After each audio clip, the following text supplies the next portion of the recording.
Shugor nakaslem jong unongsan Hima. Ka Meghalaya State Commission for Women haringkat ka jinge trailang bat ka National Commission for Women na New Delhi ha ka artrik uno apra arajar apusan kila penlong ya ka jinge kren ha ka bayday bat ka Prevention of Sexual Harassment at Workplace Act lani ka Posh Act ya ka bala penlong ha State Convention Center Shillong. Haba Ïing kren ha ka negasngi na kaliang ka chairperson jong ka commission ka kong yamon langs kalaong ba bunsin ki Kynthei kim Shngaiñ wat hayeng la diru.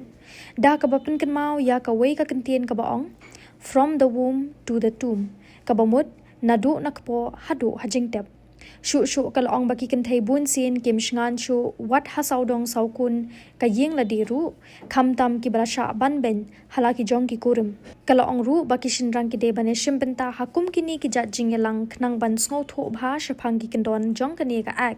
Kabayada ya ki Kynthei na ka jing sha banben ha kinu ki jaka. Happened when there was a woman during her call of duty. She went out to stop a child marriage being performed. Now in the process, she was gang raped, and one of the predators was a family member. Now what happened was, she lodged a complaint, she lodged a case. When she lodged that, of course the investigation was not concrete enough, evidence was not concrete enough. The case was sent to court for trial, to the sessions court, and the case failed. Failed in the sense that the accused persons were found not guilty. Why? Because there was not enough evidence. Why? Because again, there was no proper investigation. But then at the same time, what was the argument made by those who wanted to defend themselves? They said, these accused persons, they belong to a higher caste. She belongs from a lower caste. Do you think they would touch her? You see, that was their ground. So there was no justice for her. Now, one point you need to understand is that this happened when she was performing her duty. So that is the workplace. Again, why did it fail? Why didn't she get any protection? From what you saw just now, I think whoever managed to at least get something out of it was that there were no laws to protect. There were no guidelines to protect.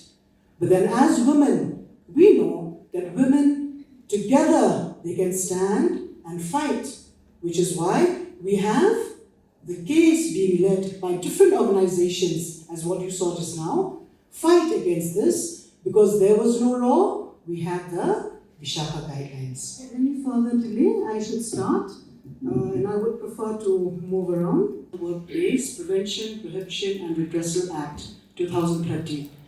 So here most of you, or should I say all of you, are members of ICC? Yes? Okay. Now just feel free, okay? You need to raise your hands, talk, ask questions. If I don't have the answers, we'll come back with answers later. The registration to finish. But so very happy to see all of you here. I think for most of you, from the different institutions, the different departments, I think sometimes it's a nice break to come just and sit, just don't sleep off, but I'm sure it'll be a relaxing time because I know you're all so very busy. And that's why we're so honored to have you here. You know, it shows your commitment to the safety of women issues, and to learn from each other. I'm sure for many of you, you already have the committees, internal committees, and you've had various programs, and I know that you're very much established and aware, and you're doing your own work. But for some, they've just started, because this is mandatory, you can say. It's something that's very important, having an internal committee, and then we're also learning a little bit more of the POSH Act.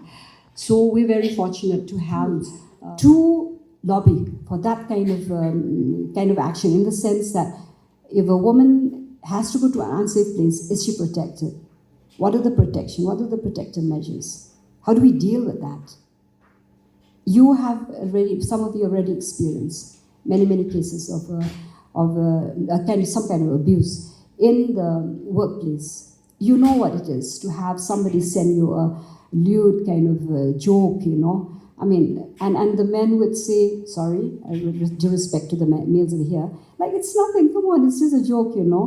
But sometimes you feel that invasion of your violation of yourself also, you know, if you don't want it, right? And sometimes you just carry on, okay, just to kind of appear that you're okay with it, but you're not okay. That's the thing, the index is that you're not okay, you feel uncomfortable. Like these sexist jokes, you know. I made this kind of thing for my own self, that if I find somebody sends a dirty joke, we say dirty joke, but something which suggests that women are just commodities, or that women, you know, are open and easy and all that, immediately I delete that. I do not share, even for a joke, unless I want to share with my woman friends, you know, in that way. So whether it's language, the kind of language that is thrown at us, we should not tolerate that. And I'm happy that many departments and, you know, institutions are having these committees to take care, to make some of the places safe for women, right?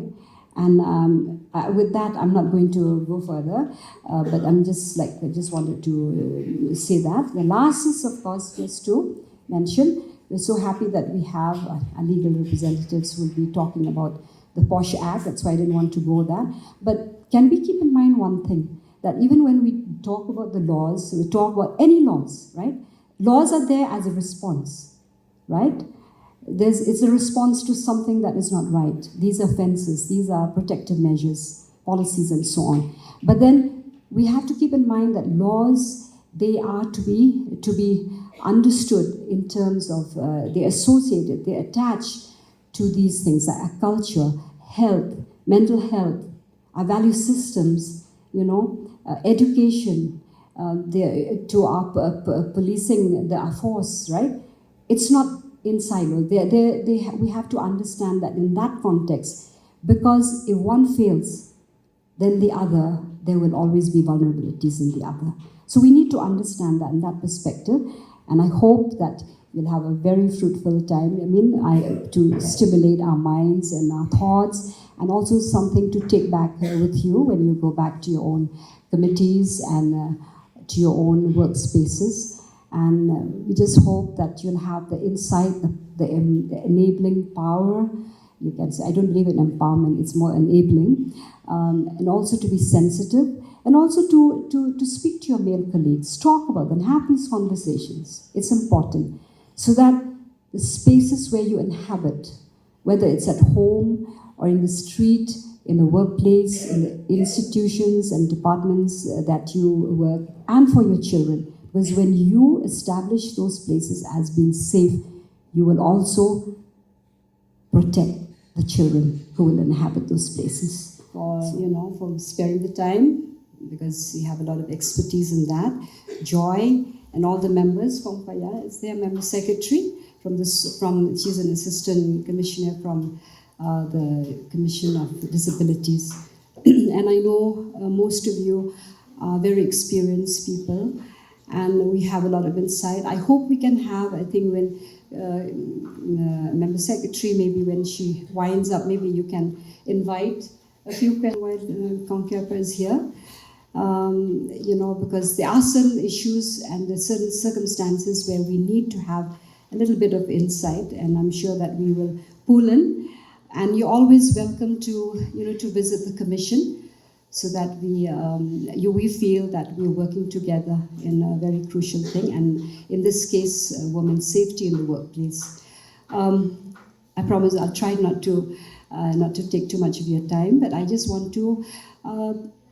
I want us to reflect on a few things which most of us know, but it's all right to kind of revisit some of the observations and ideas and what we see in society today. So the first thing is that I'd like to say that we as women, we inhabit many spaces. One of them is the home, and the other is the workplace. We have our institutions, we have our marketplace, and wherever we are, there's always a woman. And in between, the streets, the roadways, And surprisingly, not so surprisingly rather, but something which we see again and again, that in all these spaces, women are not safe, generally. Many women are fortunate, they're safe and protected. But for many, if you look at the home and we look at what's happening around the world and even in our country here, we see the home is not a safe place. As they say, from the womb to the tomb. And we don't need to elaborate on all that, whether it's feticide, infanticide, whether it's femicide, whether it's domestic violence and abuse. We don't feel safe. Most women don't feel safe, especially in the closed doors, where with intimate partner violence. Violence everywhere. You see in the language, you see in the physical abuse, you see in the mental abuse, in the physical, as well as the discrimination. Everywhere we see that. So the home should be the most safest place, but often not. I mean, it's not. Especially even for the girl child these days. You see the case of POXO rising, increasing. So then when we look at the workplace, that's when women joined the workforce, after the world wars, after the Industrial Revolution, and in more and more women coming to the factory system, the institutions, and so on. We see that there are new terms of engagement in these workplaces. The borders are expanding. So, and then what happens is that there are new terms of engagement, because women are there. The values, the norms change and keep changing. But even there you see that women are not safe, and that's why we're here, to talk about the safety issues relating to women in the workplace. So this is an important thing to discuss, and the fact that I'm happy to see a few gentlemen over here, right? We should have more. There should be men for women. There should be more of that engagement. Men should be sensitized also as much as women. But we're here also to take care of ourselves, so I'm happy. I hope in your IC, in your internal committees, there are men. I do hope so. Please involve them also, because they need to be aware. Because something happens when you talk about women issues, they say, it's a woman thing, So coming back to that, the safety that women don't have in many of these spaces. Look at the streets, look at the workplace. Coming from home to the workplace, you have stalking, you have crimes of all sorts on the street. Women are being raped and abused and stalked, and a whole lot. We all know, so we don't need to get into the details, but even the street. Even children also, for that matter.